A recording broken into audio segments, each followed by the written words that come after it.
Hoy hablaremos de la espermatogénesis y ovogénesis y cómo se lleva a cabo. Primero hablaremos de la gametogénesis. La gametogénesis es el proceso mediante el cual las células germinales experimentan cambios cromosómicos y morfológicos en preparación para la fecundación. En el proceso de la meiosis se reduce la cantidad de cromosomas del número diploide al número haploide. Espermatogénesis es cuando se hace el gameto masculino. Inicia desde la pubertad con la maduración de las espermatogonias. Cada una origina 4 células hijas para así formar millones de espermatozoides. Luego la ovogénesis es cuando se forma un gameto femenino. Inicia desde el periodo fetal y permanece latente durante la infancia. Al llegar a la pubertad se reinicia para formar una célula madura cada ciclo sexual. Primero hablaremos de la espermatogénesis, la cual tiene lugar en los túbulos seminíferos, que son pequeños tubos que se hallan dentro de los testículos, los cuales se encargan de producir espermatozoides y testosterona. Esos túbulos seminíferos tienen como fin formar gametos maduros, los cuales duran alrededor de 60 a 64 días. La espermatogénesis ocurre en 2 etapas. Primero, se lleva a cabo la reducción de material cromosómico mediante 2 divisiones meióticas hasta llegar al número haploide en cada una de las 4 células hijas. Y segundo, se adquiere la forma definitiva del gameto a través de la espermiogénesis. Antes de explicar la espermatogénesis más a fondo, voy a hablarles sobre la estructura del espermatozoide.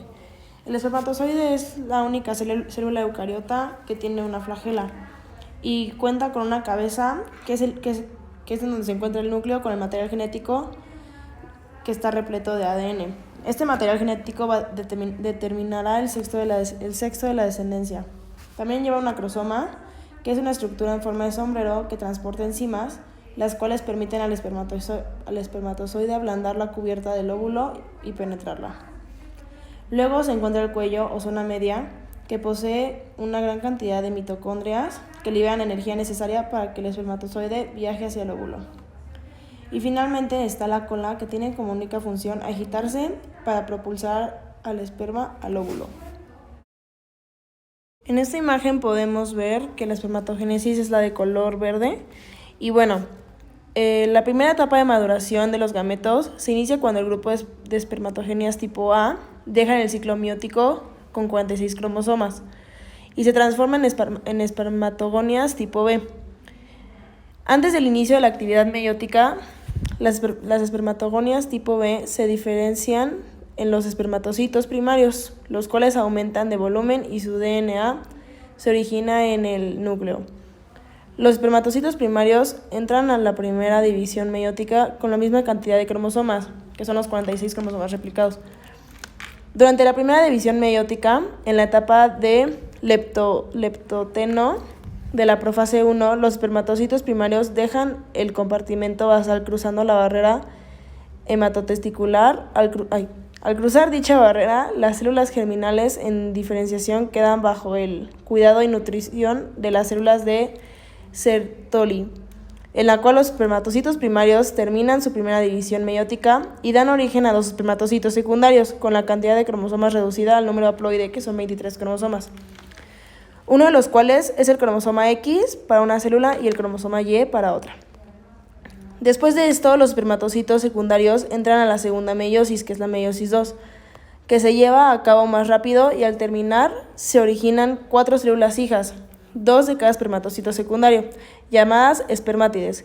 Cada una tiene 23 cromosomas. 2 de las espermátides tendrán el cromosoma sexual X, mientras otras 2 tendrán el cromosoma Y. Ahora hablaremos acerca de la ovogénesis. Es un proceso de formación de óvulos o gametos femeninos que tienen lugar en los ovarios. Las células germinales diploides, generadas por la mitosis, localizadas en los folículos del ovario, crecen y tienen modificaciones, por lo que reciben el nombre de ovocitos primarios. Estos llevan a cabo la primera división meiótica, dando origen a una célula voluminosa u ovocito secundario que contiene mayor parte del citoplasma original, y otra célula pequeña o primer cuerpo polar. Los cuerpos polares se desintegran rápidamente, mientras que la otra célula se desarrolla para convertirse en un óvulo maduro haploide. El feto femenino empieza a formar ovogonias, pero se detiene el proceso de meiosis en la etapa de ovocito secundario. A partir de la pubertad, gracias a efectos hormonales, se desprende un ovocito en cada ciclo sexual, mientras que la segunda división meiótica ocurre después de efectuarse la penetración del espermatozoide. Las partes del óvulo son envolturas, membrana vitelina que rodea el citoplasma y otras dos capas que lo rodean, que rodean la zona pelúcida y zona radiada. El citoplasma, que contiene sustancias nutritivas que forman el epitelio. Y por último tenemos al núcleo, que contiene la información genética. También es importante mencionar que las mujeres nacen con aproximadamente 2 millones de óvulos en sus ovarios, pero cerca de 11.000 mueren cada mes. Pero en el caso de los hombres, estos se regeneran cada 62 a 75 días y no se acaban. También muchas veces nos han dicho que hay una supuesta carrera de espermatozoides para llegar al óvulo y para poder fecundarlo, cuando la realidad no es así. Unos resultados de una investigación dijeron que el proceso de la fecundación no es aleatorio, porque el óvulo tiene un papel importante en esto, ya que el óvulo selecciona el espermatozoide con tendencia a estar en buen estado. En conclusión, podemos ver que la ovogénesis es una reproducción de células femeninas que son óvulos, y la espermatogénesis es la reproducción de células masculinas que son los espermatozoides. Estas células son las únicas que no se reproducen por medio de la mitosis, sino por medio de la meiosis. Ahora hablaremos acerca de los ácidos grasos saturados, insaturados, los fosfolípidos y los esfingolípidos. Primero comenzaré hablando acerca de los ácidos grasos saturados e insaturados. Primero tenemos que saber que las grasas son la principal reserva energética del organismo. Y bueno, los lípidos es lo mismo que las grasas y son un conjunto de biomoléculas que son caracterizadas principalmente porque son insolubles en el agua.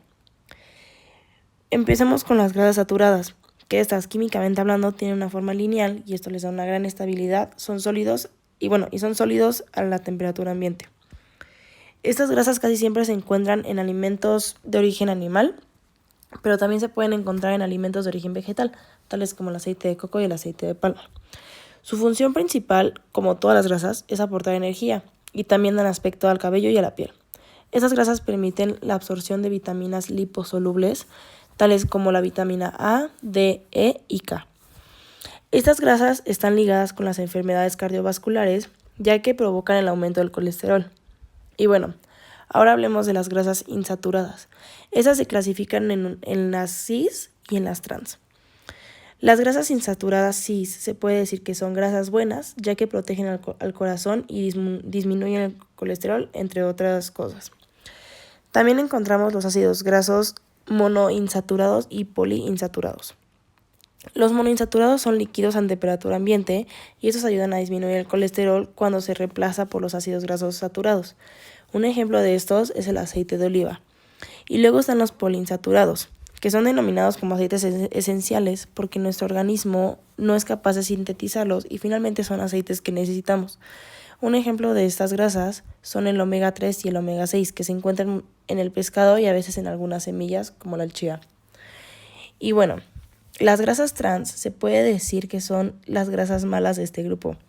Se dice que esas grasas tienen el mismo comportamiento de las grasas saturadas, ya que pueden formar placas de ateroma en las paredes arteriales. Las placas de ateroma son capas de grasa que se crean al interior de las arterias. Ahora hablaremos acerca de los fosfolípidos.